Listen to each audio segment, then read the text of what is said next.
Hello guys, welcome to our YouTube channel study with M. आज मैं आप सभी के लिए काफ़ी इंपॉर्टेंट वीडियो लेके आई हूँ। तो देखिए, आपके आगामी उत्तराखंड पुलिस के एग्ज़ाम के रिगार्डिंग हमारे द्वारा Uttarakhand police special mock series start की गई है, जिसका पार्ट 42 आज मैं आप सभी के लिए लेके आई हूँ। और ये सीरीज़ आपके अदर उत्तराखंड एग्ज़ाम के लिए भी इम्पॉर्टेंट रहेगी, तो आप सभी लोग हमारी इस सीरीज़ में स्टार्टिंग से लेकर एंड तक बने रहें। आज की इस क्लास में आप सभी को टॉप 20 मोस्ट इंपॉर्टेंट क्वेश्चंस दिए जाएंगे और क्वेश्चन से रिलेटेड जितने भी इंपॉर्टेंट पॉइंट्स हैं वो भी आपको इसी क्लास में ही बताए जाएंगे। तो आप चाहें तो इन पॉइंट्स को नोट डाउन कर सकते हैं। काफ़ी इंपॉर्टेंट ये पॉइंट्स हैं आपके आगामी एग्ज़ाम के लिए। और देखिए, इस मॉक सीरीज में हमारे द्वारा करंट के क्वेश्चंस भी इंक्लूड किए गए हैं, ताकि करंट अफेयर्स भी आपके इसी मॉक सीरीज से ही कवर हो जाएं। तो चलिए, आज के इस मॉक सीरीज को हम स्टार्ट करते हैं। स्टार्ट करने से पहले जिन लोगों ने अभी तक हमारे YouTube channel study with M को सब्सक्राइब नहीं किया है, वो सब्सक्राइब कर लें। साथ ही साथ बगल में जो बेल आइकन दिख रहा है, इसे भी प्रेस कर लें, ताकि हम कोई भी वीडियो डालते हैं तो उसका नोटिफिकेशन आपके पास जल्द से जल्द पहुँच जाए। आप सभी लोग हमारे टेलीग्राम चैनल को भी ज्वाइन कर सकते हैं। अराउंड 6.7 के यहाँ पे ग्रुप मेंबर्स हो चुके हैं। सुबह 10 बजे और शाम 8 बजे यहाँ पे क्विज का आयोजन भी कराया जाता है। इसके अलावा अदर इम्पॉर्टेंट अपडेट्स पीडीएफ्स यहीं पे शेयर की जाती हैं। लिंक आपको उसका डिस्क्रिप्शन बॉक्स में मिल जाएगा। बढ़ते हैं आज की वीडियो की ओर।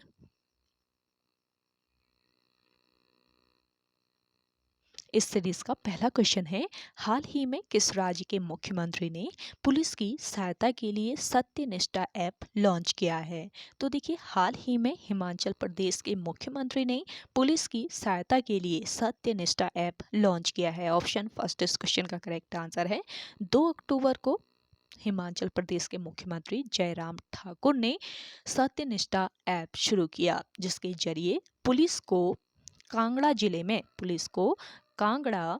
जिले में आपराधिक गतिविधियों की जांच और नियंत्रण करने में मदद मिलेगी। और यह ऐप पुलिस को आपराधिक गतिविधियों का एक डेटाबेस तैयार करने और जिले के विभिन्न थानों में होने वाले अपराधों का अध्ययन करने में मदद करेगी। और देखिए, ऐप को कांगड़ा के पुलिस अधीक्षक कुशल शर्मा के मार्गदर्शन में तैयार किया गया है। तो हाल ही में हिमाचल प्रदेश के राज्य के मुख्यमंत्री ने पुलिस की सहायता के लिए सत्यनिष्ठा ऐप को लॉन्च किया है। अगला क्वेश्चन देखें,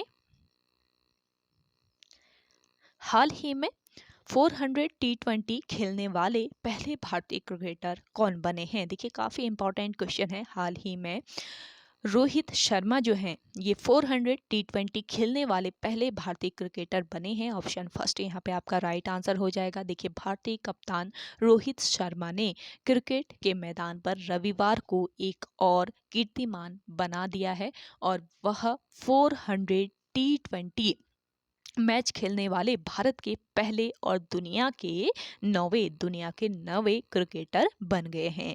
और रोहित ने बर बरसापारा गुवाहाटी के बरसापारा क्रिकेट स्टेडियम में साउथ अफ्रीका के खिलाफ दूसरे T20 इंटरनेशनल मुकाबले के लिए टॉस के लिए मैदान पर कदम रखते हुए यह उपलब्धि हासिल कर ली है।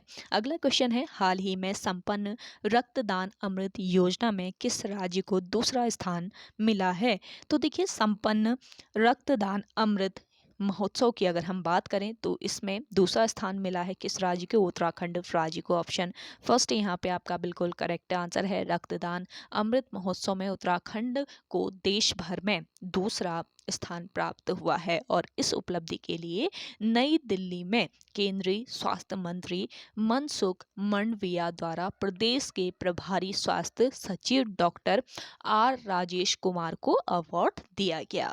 अगला क्वेश्चन देखें। अगला क्वेश्चन है, उत्तराखंड में महिलाओं के लिए 50% पंचायतों में आरक्षण संबंधी विधेयक पारित हुआ। तो देखिए, उत्तराखंड राज्य में महिलाओं के लिए 50% पंचायतों में आरक्षण संबंधी जो विधेयक है, ये किस वर्ष 2008 में पारित किया गया। ऑप्शन फोर्थ यहाँ पे आपका राइट आंसर है। देखिए, उत्तराखंड सरकार द्वारा मार्च 2008 में पारित पंचायत संशोधन अधिनियम के अनुसार पंचायतों में महिलाओं के लिए आरक्षण 33% से बढ़ाकर 50% कर दिया गया। पहले कितना प्रतिशत था?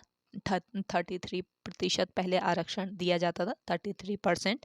अब बाद में जो आपका पंचायतों में आरक्षण था वो उसको कितना प्रतिशत? 50% कर दिया गया। तो ये ध्यान रखेंगे। और ये विधेयक जो है ये वर्ष 2008 में पारित किया गया था। अगला क्वेश्चन देखें, महादेवी कन्या पाठशाला देहरादून की स्थापना की। तो देखिए, महादेवी कन्या पाठशाला जो देहरादून में स्थित है, इसकी स्थापना किसने की? महादेवी भटनागर ने। ऑप्शन 4 इस क्वेश्चन का करेक्ट आंसर है। महादेवी कन्या पाठशाला देहरादून की स्थापना कब की गई? वर्ष 1902 ईस्वी में महादेवी भटनागर द्वारा इसकी स्थापना की गई। और इसका मुख्य उद्देश्य महिला शिक्षा को, इसका मुख्य उद्देश्य क्या था? महिला शिक्षा को बढ़ावा व प्रोत्साहन करना था। अगला क्वेश्चन देखें, वर्ष 2011 की जनगणना के अनुसार उत्तराखंड देहरादून नगर की कुल नगरीय जनसंख्या है। तो देखिए, वर्ष 2011 की जनगणना के अनुसार देहरादून नगर की कुल नगरीय जनसंख्या कितनी है? 9.42 लाख। ऑप्शन 3 इस क्वेश्चन का करेक्ट आंसर हो जाएगा। देखिए, देहरादून की स्थापना की अगर हम बात करें तो वर्ष 1817 ईस्वी में इसकी स्थापना हुई, जिसे किस मंडल में शामिल किया गया था? सहारनपुर मंडल में शामिल किया गया। और वर्ष 1925 ईस्वी को देहरादून को कुमाऊं मंडल में शामिल किया गया।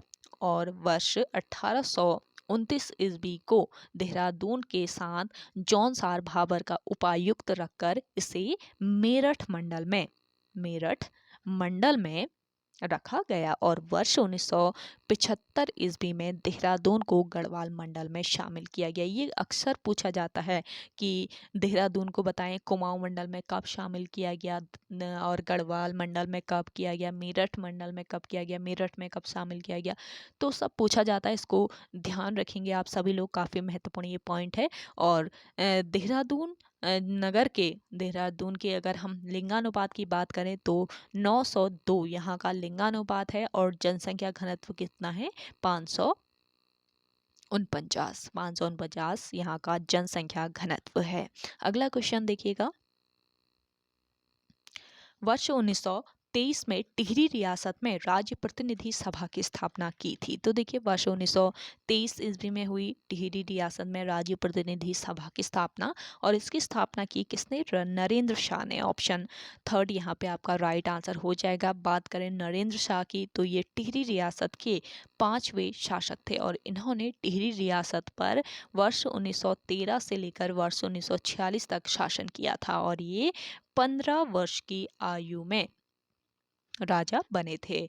वर्ष 1923 ईस्वी में नरेंद्र शाह ने टिहरी रियासत में राज्य प्रतिनिधि सभा एवं आधुनिक चिकित्सालय की स्थापना की थी। तो ये काफ़ी महत्वपूर्ण क्वेश्चन है आपका, ये ध्यान रखें। अगला क्वेश्चन देखें, उत्तराखंड राज्य में नृत्य की किस कला शैली में तलवार का प्रयोग किया जाता है? तो देखिए, उत्तराखंड राज्य में नृत्य की किस कला शैली में? ये कला शैली है छोलिया कला शैली, जिसमें तलवार का प्रयोग किया जाता है। ऑप्शन 1 यहाँ पे आपका बिल्कुल करेक्ट आंसर है। देखिए, छोलिया नृत्य जो है ये कुमाऊं क्षेत्र का एक प्रसिद्ध युद्ध नृत्य है, जिसे शादी या फिर धार्मिक आयोजन में ढाल व तलवार के साथ किया जाता है। और यह नागराज, ये ध्यान रखेंगे, यह नृत्य जो है ये नागराज नरसिंह इसके अलावा पांडव शैली पर आधारित नृत्य है। अगला क्वेश्चन है, गुलदस्त तवारीख ई को टिहरी गढ़वाल नामक पुस्तक के लेखक कौन है? तो देखिए, गुलदस्त तवारीख ई को टिहरी गढ़वाल नामक जो पुस्तक है इसके लेखक हैं मियाँ प्रेम सिंह। ऑप्शन 3 इस क्वेश्चन का करेक्ट आंसर है। अगला क्वेश्चन है आपका, गढ़वाल का जॉन ऑफ आर्क कहा जाता है। देखिए, काफ़ी महत्वपूर्ण है, गढ़वाल का जॉन ऑफ आर्क कहा जाता है तीलू रौतेली को। ऑप्शन 2 यहाँ पे आपका करेक्ट आंसर हो जाएगा। देखिए, तीलू रौतेली इनके जन्म की अगर हम बात करें तो पौड़ी गढ़वाल के गुराड़ गांव में तीलू रौतेली का जन्म कब हुआ? 8 अगस्त 1661 को इनका जन्म हुआ। और मात्र 22 वर्ष की आयु में ये वीर गति को प्राप्त हो गई, ये ध्यान रखेंगे। और तीलू रौतेली को गढ़वाल की रानी लक्ष्मीबाई भी कहा जाता है, ये पॉइंट पे आपको पता रहना चाहिए। अगला क्वेश्चन देखें। आप सभी को आज का ये सेशन पसंद आ रहा है तो लाइक कर लें। जिन लोगों ने अभी भी हमारे YouTube channel study with M को सब्सक्राइब नहीं किया है वो सब्सक्राइब कर लीजिए, और ज़्यादा से ज़्यादा आप सभी लोग शेयर कीजिएगा इस सेशन को अपने दोस्तों के साथ, अपने व्हाट्सएप ग्रुप्स में। काफ़ी महत्वपूर्ण ये सेशन है आपके आगामी उत्तराखंड पुलिस के एग्ज़ाम के लिए। और साथ ही साथ अगर आप किसी और एग्ज़ाम की तैयारी कर रहे हैं, फॉरेस्ट गार्ड की कर रहे हैं, या फिर पटवारी का एग्ज़ाम होने वाला है उसकी तैयारी करें, तो उसके लिए भी काफ़ी महत्वपूर्ण है ये सीरीज़। रात को 8 बजे आपको डेली ये स्टडी विद एम के द्वारा प्रोवाइड कराई जा रही है, आप सभी लोग ज़रूर देखें। और साथ ही साथ करंट अफेयर्स भी आपको इसी में ही कवर करा दिए जा रहे हैं, तो आपको करंट अफेयर्स के लिए अलग से पढ़ने की ज़रूरत नहीं है, यहीं से आपका करंट भी कवर होते चलेगा। तो आप सभी लोग डेली इसको फॉलो कीजिए। अगला देखें, कथकली किस राज्य का शास्त्रीय नृत्य है। तो देखिए, कथकली की बात करें तो ये किस राज्य का, केरल राज्य का एक शास्त्रीय नृत्य है। काफ़ी महत्वपूर्ण है, ऑप्शन फर्स्ट यहाँ पे आपका राइट आंसर हो जाएगा। अगला देखिए, निम्न में से भारत का सबसे प्राचीन स्मारक कौन सा है। तो देखिए, भारत का सबसे प्राचीन स्मारक है इनमें से जो आपको दिए हुए हैं अजंता, ऑप्शन फर्स्ट यहाँ पे आपका करेक्ट आंसर है। देखिए, द्वितीय शताब्दी ईस्वी पूर्व में 29 चट्टानों को काटकर महाराष्ट्र राज्य में अजंता की गुफाओं का निर्माण किया गया था। और ये जो गुफाएं हैं ये बौद्ध स्मारक गुफाएं हैं, ये ध्यान रखेंगे, बौद्ध स्मारक ये गुफाएं हैं। ये जो गुफाएं हैं ये बौद्ध धर्म से संबंधित है, जो कि महाराष्ट्र राज्य के किस जिले में स्थित है, औरंगाबाद, ये ध्यान रखेंगे, औरंगाबाद जिले में अजंता की जो गुफाएं हैं ये स्थित है। अगला क्वेश्चन है, कलकत्ता में भारतीय सांख्यिकी संस्थान की स्थापना किसने की। तो देखिए, कलकत्ता में इसकी स्थापना की गई भारतीय सांख्यिकी संस्थान की, और किसके द्वारा इसकी स्थापना की गई, इस क्वेश्चन का करेक्ट आंसर हो जाएगा पीसी महालनोबिस। पीसी महालनोबिस के द्वारा भारतीय सांख्यिकी संस्थान की स्थापना कलकत्ता में हुई। देखिए, भारतीय सांख्यिकी संस्थान कलकत्ता में स्थित है और इसकी स्थापना पीसी महालनोबिस ने की थी। और इसके अलावा इसके 2 उपकेंद्र भी हैं। कहाँ पर स्थित हैं इसके 2 उपकेंद्र, एक है आपके कहाँ पर, दिल्ली में, एक उपकेंद्र है दिल्ली में, दूसरा है बेंगलुरु में। तो ये ध्यान रखेंगे, इसके 2 उपकेंद्र जो है ये एक दिल्ली में है, दूसरा है बेंगलुरु में। अगला क्वेश्चन है, 3 बीघा विवाद किस देश के साथ है। तो देखिए, 3 बीघा विवाद ये भी आपका महत्वपूर्ण क्वेश्चन है, ये है आपके बांग्लादेश के साथ। ऑप्शन फर्स्ट यहाँ पे आपका राइट आंसर है। 3 बीघा विवाद भारत और बांग्लादेश इन 2 देशों के मध्य है। इन 200 देशों के मध्य विवादित एक गलियारा है ये 3 बीघा विवाद जो है, और इन पर दोनों देश अपना अपना दावा करते हैं, अपना अपना होने का दावा करते हैं, भारत और बांग्लादेश। अगला क्वेश्चन है, 10वें या फिर आखिरी सिख गुरु कौन थे। तो देखिए, 10वें या आखिरी सिख गुरु थे गुरु गोविंद सिंह। ऑप्शन फोर्थ इस क्वेश्चन का करेक्ट आंसर है। 10वें या फिर आखिरी सिख गुरु गोविंद सिंह का जन्म कहाँ पर हुआ था, पटना में। पटना में इनका जन्म हुआ था और इन्होंने 1699 ईस्वी में खालसा पंथ की स्थापना की थी। ये ध्यान रखेंगे, आपसे पूछा जाए कि खालसा पंथ की स्थापना किसने की, तो आपको याद रहना चाहिए किसने की, गुरु गोविंद सिंह ने की, जो कि 10वें या फिर आखिरी सिख गुरु थे। और इन्होंने अपने अनुयायियों को पंच ककार धारण करने को कहा था। अगला क्वेश्चन है, उत्तराखंड औद्योगिक नीति 2008 के अनुसार पर्वतीय क्षेत्र को कितने श्रेणियों में बांटा गया है। काफ़ी महत्वपूर्ण क्वेश्चन है। तो देखिए, उत्तराखंड औद्योगिक नीति 2008 के अनुसार पर्वतीय क्षेत्र को 2 श्रेणियों में बांटा गया। ऑप्शन फर्स्ट इस क्वेश्चन का करेक्ट आंसर है। देखिए, उद्योगों की दृष्टि से पिछड़े जनपदों के लिए 1 अप्रैल 2008 को एकीकृत औद्योगिक नीति 2008 लागू की गई, और इस नीति में पर्वतीय क्षेत्रों को 2 श्रेणियों में बांटा गया था। पहली श्रेणी ए थी और दूसरी श्रेणी थी श्रेणी बी। तो 2 श्रेणियों में इसको बांटा गया। और पहली श्रेणी में कौन कौन से जनपद रखे गए? पिथौरागढ़, उत्तरकाशी, चमोली, चंपावत, रुद्रप्रयाग और इन जनपदों को शामिल किया गया श्रेणी ए में। ये ध्यान रखेंगे, पिथौरागढ़, उत्तरकाशी, चमोली, चंपावत, रुद्रप्रयाग। और श्रेणी बी जो है इसमें पौड़ी, टिहरी, अल्मोड़ा, बागेश्वर के साथ देहरादून और नैनीताल के कुछ भागों को शामिल किया गया। और इस नीति को तत्कालीन मुख्यमंत्री भुवन चंद्र खंडूरी ने पेश किया था। ये ध्यान रखेंगे, किस मुख्यमंत्री के द्वारा इस नीति को पेश किया गया, ये भी पूछा जा सकता है। तो तत्कालीन मुख्यमंत्री भुवन चंद्र खंडूरी ने इसे पेश किया था, इस नीति को, उत्तराखंड औद्योगिक नीति को 2008 में। अगला क्वेश्चन देखें, उत्तराखंड में कौन सा आभूषण हाथ में पहना जाता है? तो देखिए, हाथ में पहने जाने वाला आभूषण है इनमें से मुंदरी। ऑप्शन थर्ड यहाँ पे आपका राइट आंसर हो जाएगा। देखिए, उत्तराखंडी आभूषणों में तुगियल जो है ये कान में पहना जाने वाला आभूषण है। फूली जो है ये फूली, ये कहाँ पहना जाता है? नाक में पहना जाता है। फूली नाक में पहना जाता है। मुंदरी आपका हाथ में पहना जाने वाला आभूषण है। और इमरती की अगर हम बात करें तो ये पैर में पहना जाने वाला आभूषण है। और ये सभी आभूषण उत्तराखंड राज्य में पहने जाते हैं। अगला क्वेश्चन है, वर्ष 1921 में गठित कुमाऊं गवर्नेंस कमेटी का अध्यक्ष चुना गया था। तो देखिए, वर्ष 1921 में गठित कुमाऊं गवर्नेंस जो कमेटी थी, इसका अध्यक्ष किसको चुना गया? पी विरनम को। ऑप्शन फर्स्ट यहाँ पे आपका राइट आंसर हो जाएगा। देखिए, 13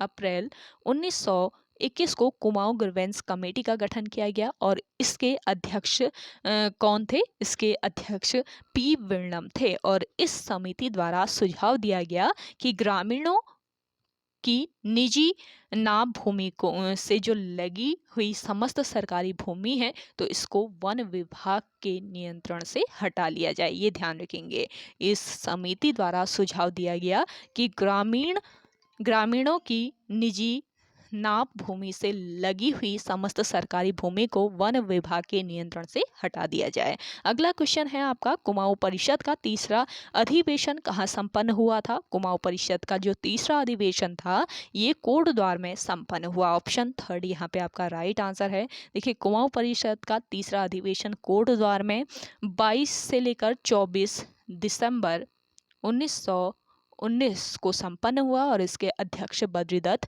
जोशी थे। और कुमाऊं परिषद की स्थापना किस वर्ष हुई, ये आप सभी लोग कमेंट सेक्शन में कमेंट करके बताइएगा। और सेशन अभी भी शेयर नहीं किया आप सभी लोगों ने, तो मिलकर आप जल्दी से शेयर कर दीजिए, काफ़ी महत्वपूर्ण ये सेशन है। अगला क्वेश्चन देखें, लास्ट क्वेश्चन है आज के सेशन का, उत्तराखंड विद्यालयी शिक्षा परिषद का मुख्यालय स्थित है? तो देखिए, उत्तराखंड विद्यालयी शिक्षा परिषद का जो मुख्यालय है ये है आपके कहाँ पर? रामनगर में। ऑप्शन सेकंड इस क्वेश्चन का बिल्कुल करेक्ट आंसर हो जाएगा। देखिए, उत्तराखंड विद्यालयी शिक्षा परिषद उत्तराखंड सरकार के अधीन शिक्षा विभाग की एक संस्था है। और इसकी स्थापना की बात की जाए तो वर्ष 2001 में इसकी स्थापना की गई। तो ओके गाइज, आज के सेशन में इतना ही। आई होप आप सभी को आज का ये सेशन पसंद आया होगा। अगर आप सभी को आज का ये सेशन पसंद आता है तो इस सेशन को लाइक कीजिएगा, शेयर कीजिए। और जिन लोगों ने अभी तक हमारे YouTube channel study with M को सब्सक्राइब नहीं किया है वे लोग जरूर सब्सक्राइब कीजिए। सुबह 10 बजे आपको 1 लाइनर सीरीज प्रोवाइड कराई गई थी, वो भी आप जरूर देख लें, काफ़ी महत्वपूर्ण है वो भी आपके आगामी उत्तराखंड पुलिस के एग्जाम के लिए। तो चलिए मिलते हैं एक नई इंटरेस्टिंग वीडियोस के साथ, तब तक के लिए धन्यवाद।